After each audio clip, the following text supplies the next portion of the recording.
Ito ang GMA Regional TV News. Oras na para sa maiinit na balita ng GMA Regional TV mula sa Luzon at makakasama po natin si Chris Zuniga. Chris? Salamat, Connie.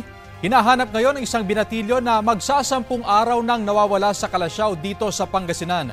Patay naman sa Bulacan ang isang nanay at kanyang 2 anak matapos na madaganan ng truck ang sinasakyan nilang utility van.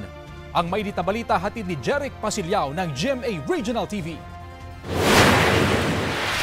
Yuping-yupi ang harapang bahagi ng utility van na iyan matapos madaganan ng truck sa Angat, Bulacan. Ayon sa investigasyon, binabagtas ng utility van na truck na may lamang lupang panambak ang matarik na kalsada sa barangay Marungko. Bigla umanong nawalan ng kontrol ang driver ng truck. Sinubukan niyang magpreno, ngunit tumagilid ang truck hanggang sa madaganan ng utility van. Dead on arrival sa ospital ang sakay ng van na si Angeline Herrera at 2 niyang anak na edad 6 at 2. Nakaligtas naman ang kanilang padre de pamilya. Nagkaareglo na ang 2 panig. Sa Kalasyaw, Pangasinan, labis ang pag-aalala ng isang pamilya matapos mawala ang kaanak nilang 17 taong gulang.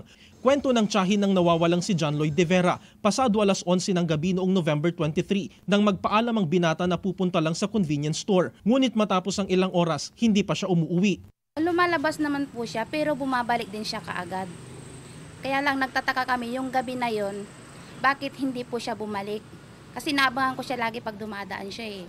Ayon sa mga otoridad, may 2 lalaking sakay ng motorsiklo ang nakausap umano ni De Vera malapit sa gilid ng convenience store. Bumalik pa raw sa establishmento ang 2 lalaki pero hindi nakasama ang binatilyo. Gusto ko lang may balik nila yung anak ko. Parang away na po, ibalik na po yung anak ko. Hindi ko alam kung wala naman siyang hindi ko sa akin. Pati pag umaalis ito po nagpapaalam sa akin.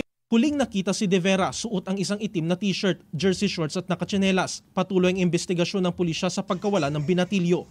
Jeric Pasilyao ng GMA Regional TV, nagbabalita para sa GMA Integrated News.